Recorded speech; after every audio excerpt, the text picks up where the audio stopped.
Investors, stop asking founders what they are building and start asking when they are building it. Because a brilliant product inside the wrong window of time is just an expensive tax write-off. So in this video, I want to show you how to use timing windows as a filter for all your investment opportunities. So let's get into it.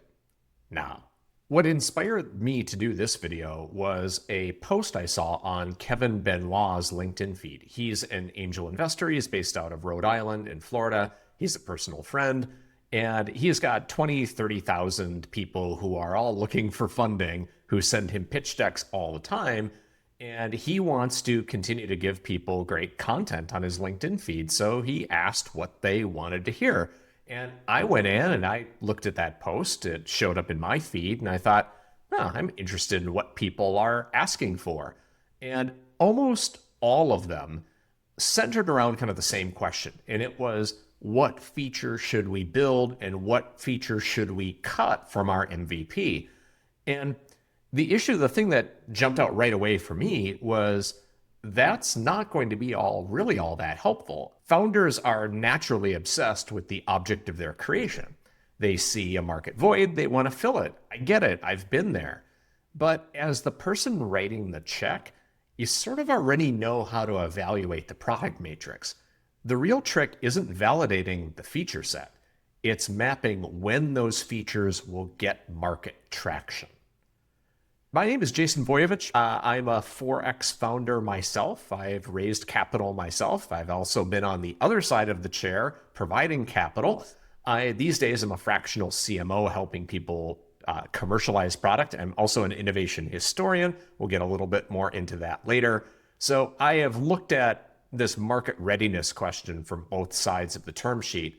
And bottom line, I've seen literally millions of dollars evaporate. Not because the code wasn't right, the product wasn't right, or the technology didn't work. It's because the market window was wrong. It was either too early or it was too late. When people talk about a window of opportunity, it's often this really kind of fuzzy idea. Maybe they got it off the Gartner hype cycle, or they've seemed to be reading a lot on LinkedIn about it. That's not really a structured way to think about time. So we need a better one. So we're going to look at time in three distinct ways. And if you've been on this channel before, you know exactly what I'm going to talk about. For those of you who are new, though, we look at three ways to look at time: are chronological, sequential, and perceptual. So let's take a look at each one of them really quickly. Chronological time is basically your macro clock. It's regulatory deadlines, funding life cycles, macroeconomic cycles, dates on the calendar, seasonality, kind of the hard boundaries that you need to hit. A lot of times that's bound by burn rate. So, hey, your burn rate on your current expenses is 6 months. Well, 6 months is your window. Whether or not the market is ready for that is another story. The second is sequential time, and that's sort of your order of operations. Those are the infrastructure dependencies and independencies that have to exist before any new product can scale. If you're doing a medical device and you haven't done your 510Ks, or you don't have your clinical trials done, those are obvious ones, but every product has sequential gates. The third is perceptual time. That's your psychological clock. That is the consumer's cognitive readiness to adopt a new behavior. And all innovation is just simply new behavior you're asking people to do. So when a founder presents a pitch deck, they're usually pitching a static trend. And as an investor, you need to think about that differently. You need to think about timing as the intersection between those three clocks. So I already told you I'm a historian and I love historical case studies. So we're going to take a look at one more modern one and one more historical case study. The modern one is Webvan and Instacart. And this is a sequential problem. For those of you who remember, Webvan was kind of a late 1990s online grocery delivery service. I looked up the number and it was something like $818 million went into that, which doesn't seem like all that much money today with Anthropic and OpenAI raising billions upon billions. But trust me, when that was a VC opportunity, that was a big, big pot of money. It went bankrupt in 2 years. Fast forward 15 years later, and Instacart essentially does precisely the same thing, and it's huge.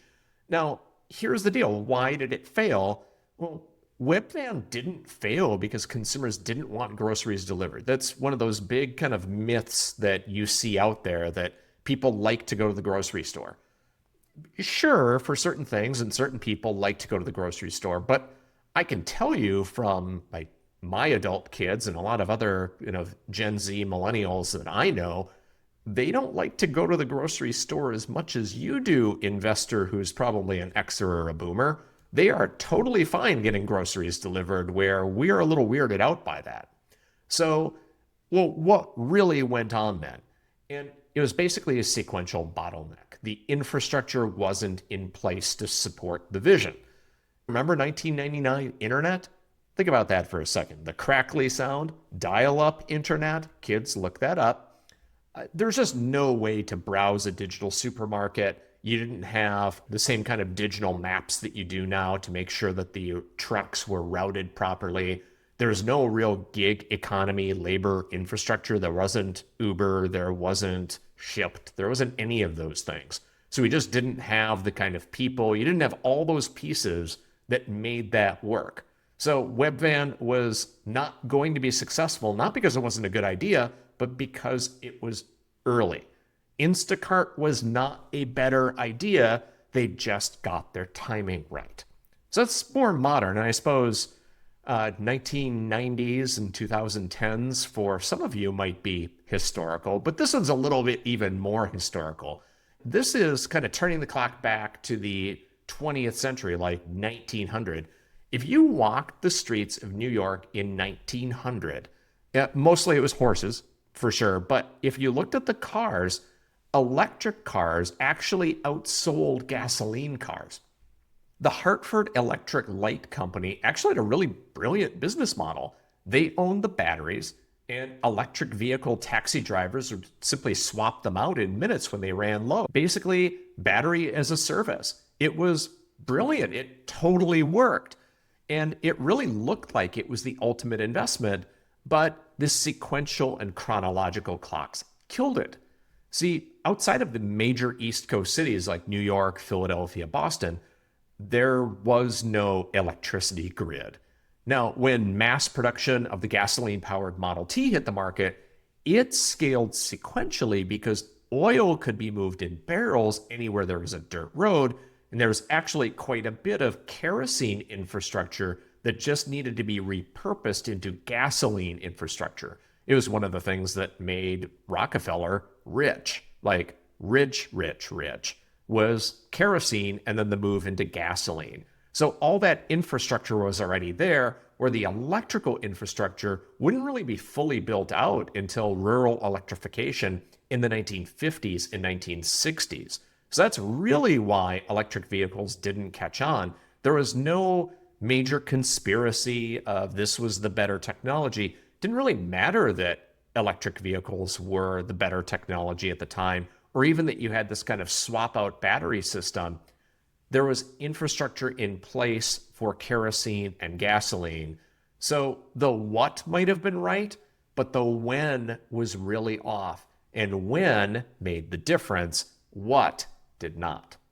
When you're reviewing a portfolio company's product roadmap, look for hidden dependencies. If a founder says, we are building an AI-driven workflow engine for healthcare, don't just audit their software architecture. Audit the perceptual time of the hospital compliance officers who have to approve it. If their psychological readiness to trust an LLM is 3 years away, your portfolio company will burn through all their capital just trying to educate that market. So you're not replacing the founder's vision with this. You're just helping them calibrate their burn rate to match the external velocity of the market clocks.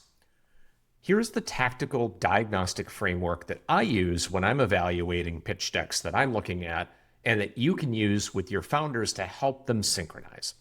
The first one is a sequential check.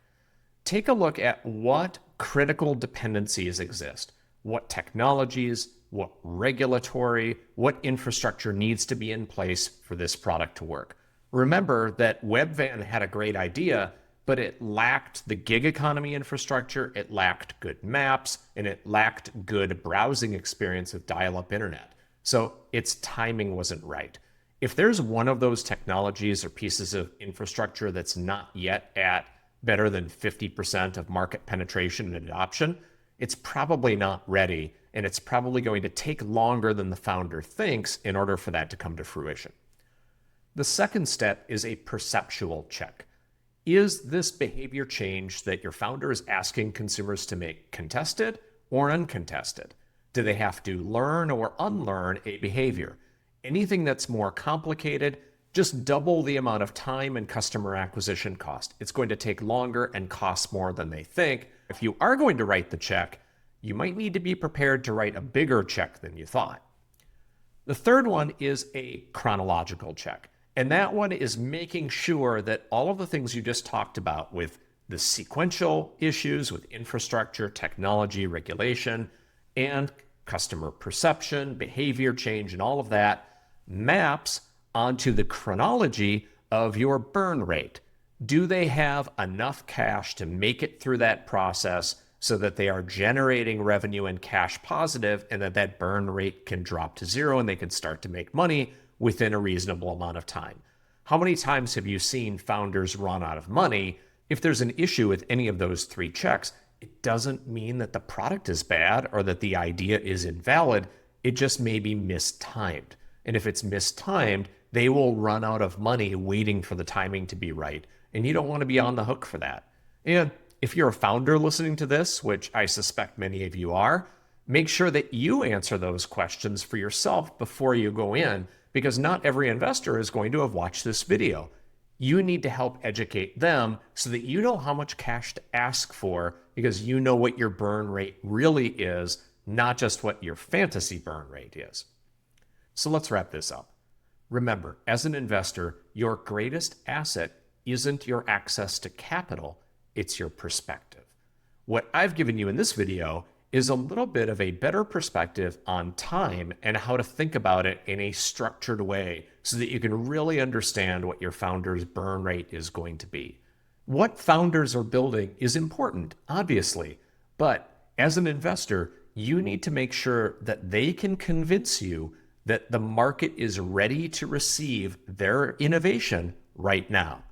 To the investors, angels, and VCs watching, how do you audit timing risk? How do you calculate burn rate? I'm curious. Put your thoughts in the comments and we'll sharpen up our thinking together. So until then, see you in the next one.